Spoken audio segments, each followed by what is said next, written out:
like really a lot.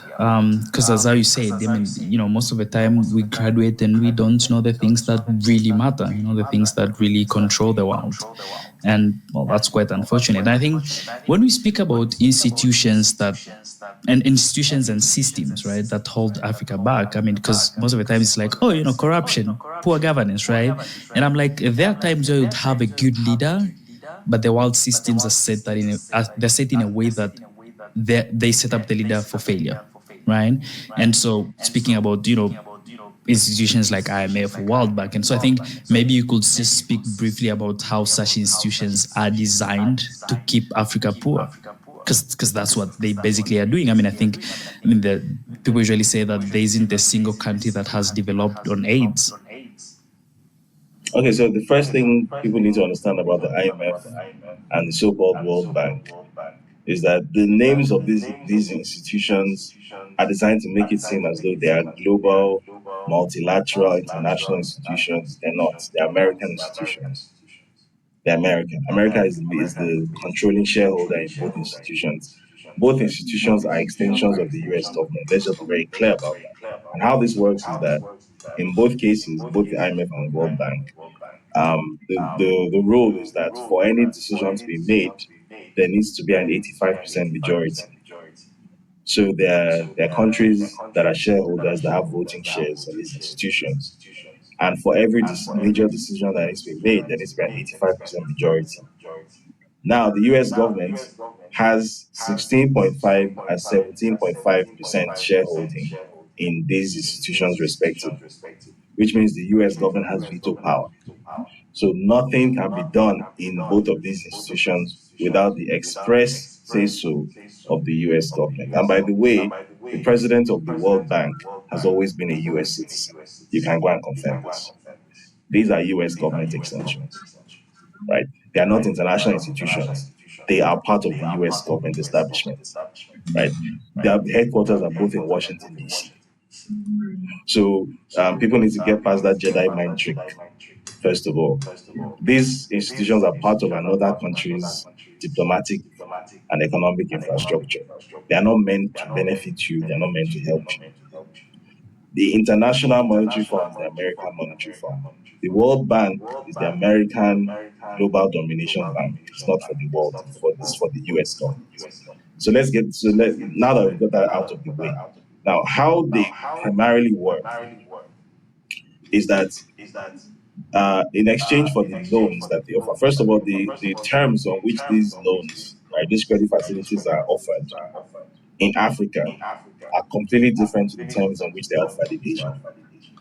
So if, say, Germany were to get a credit facility from the World Bank, their effective interest rate is something like 1%, something like that. In Africa, it's a double digit percent. It's always, very often a double digit percentage. It's between 8%, it's at least 8%, but going up to double digits. And it's compounding interest. Right? So basically, first of all, they operate as loan sharks. If you know how a loan shark operates, the goal of a loan shark is not for you to pay off the loan. A loan shark banks on you not paying off the loan. Does not want you to pay off the loan because it wants you to become even more indebted so that it has more control over you and then can start making you do things because you are indebted to it, you are enslaved to it. They both do this, but the World Bank specifically is notorious for this. So say you are 5 and 17.5% shareholding in these institutions respectively, which means the US government has veto power.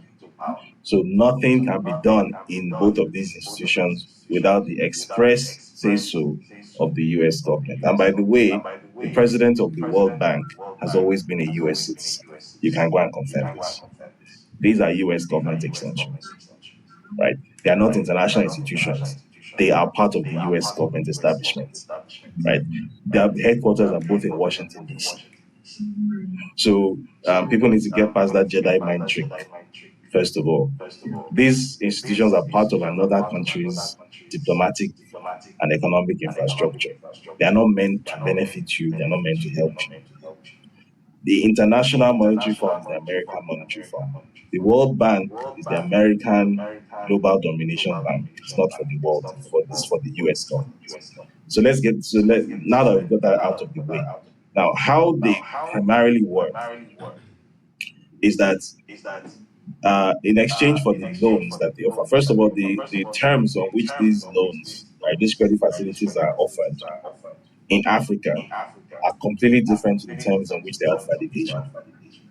So if, say, Germany were to get a credit facility from the World Bank, their effective interest rate is something like 1%, something like that. In Africa, it's a double digit percent. It's always, very often a double digit percentage. It's between 8%, it's at least 8%, but going up to double digits. And it's compounding interest. Right? So basically, first of all, they operate as loan sharks. If you know how a loan shark operates, the goal of a loan shark is not for you to pay off the loan. A loan shark banks on you not paying off the loan. Does not want you to pay off the loan because it wants you to become even more indebted so that it has more control over you and then can start making you do things because you are indebted to it, you are enslaved to it. They both do this, but the World Bank specifically is notorious for this. So, say you're a poor African banana republic, right? Your public sector financials are not good. You export raw materials. You don't really have much of a manufacturing base. You're hemorrhaging talent. Your people are immigrating. The usual story against Africa, right? You need a credit facility to even meet your obligations, right? You can't pay your public sector workers, you can't pay your contractors. So you go apply for an IMF or a World Bank facility to tide you over.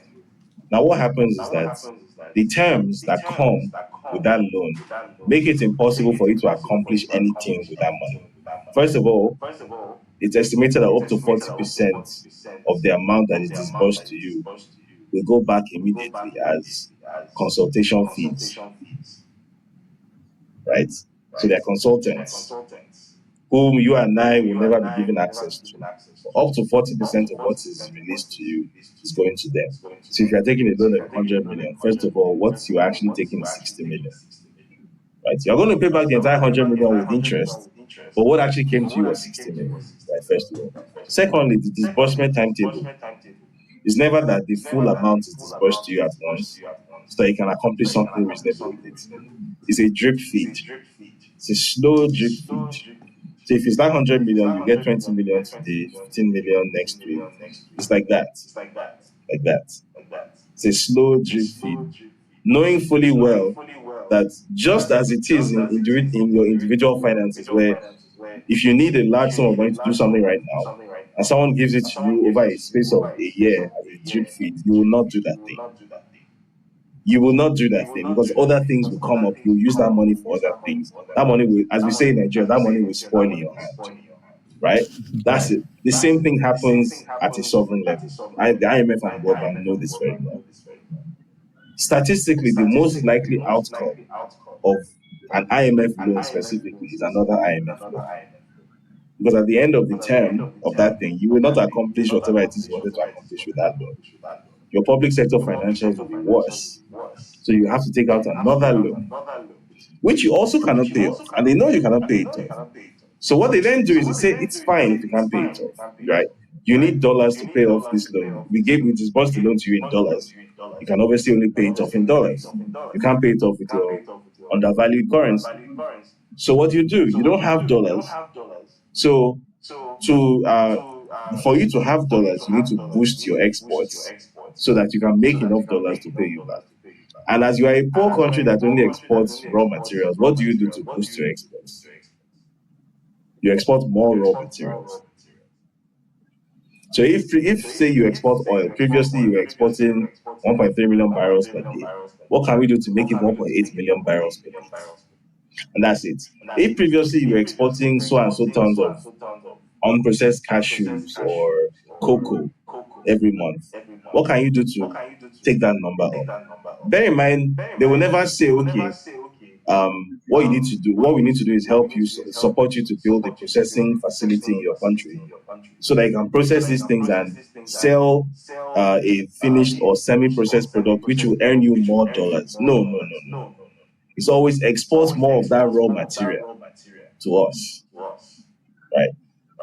Now, the the evil thing that is being done here is twofold. First of all, it is further locking your country's economy into that role that has been set for it. Your entire country becomes optimized to export a raw material. So in Ghana, for example, this has been done in Ghana multiple times.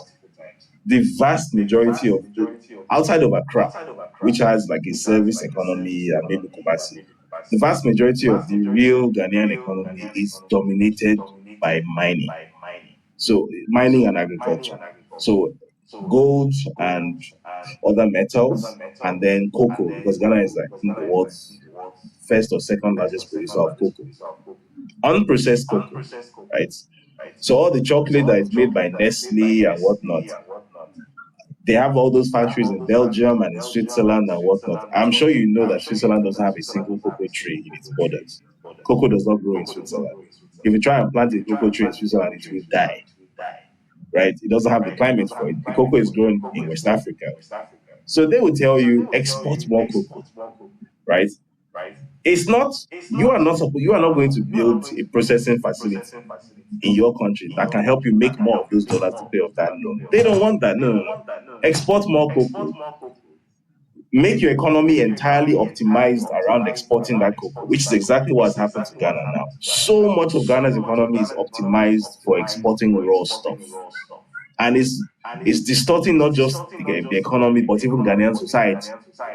Right? It's distorting the nature of society because everything has become centralized around this one or two activities to the point where you now have people, these huge operations that are focused on like illegal mining. You're having people, walking around with arms.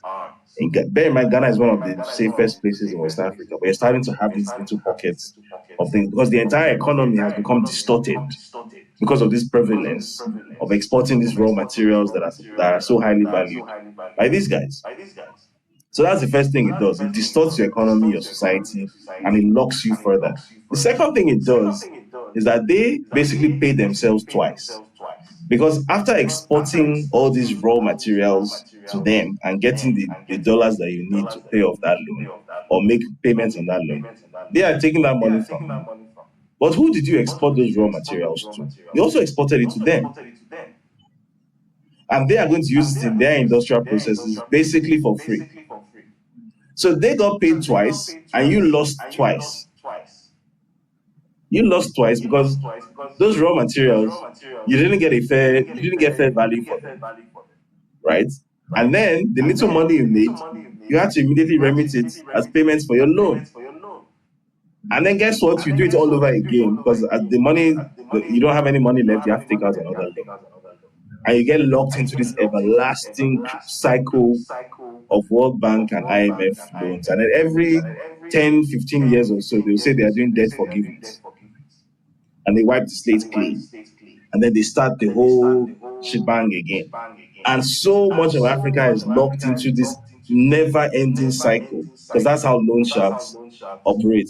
So basically, the vast majority of African economies are locked into the cycle of desperately trying to export more and more and more and more of these unprocessed agricultural materials and stuff that is extracted from the soil, be it metals, rare earth minerals, and crude oil, and that's diamonds, and that's it.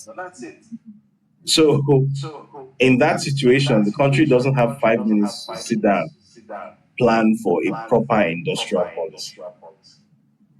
That we want to move away from exporting raw materials and we want to start processing and beneficiating our own resources. You cannot have the time to do that when your whole attention is fixated on exporting more and more and more of this cocoa, this manganese, this copper, this crude oil, these diamonds, this gold, so that you can meet your next payment deadline with the IMF. Because if you don't meet that payment deadline, you are fucked. You lose access to a lot of global financial system. You can't raise debt elsewhere because your credit rating drops, and then sovereign debt becomes more expensive, and then people want to liquidate the bonds that they are holding in your treasury, so you're going to lose even more money. So if you don't want the apocalypse to happen in your country, you have to do everything. If the IMF tells you to jump, you say how high. And that's the situation across a lot of Africa. I like how you're explaining it, and I think I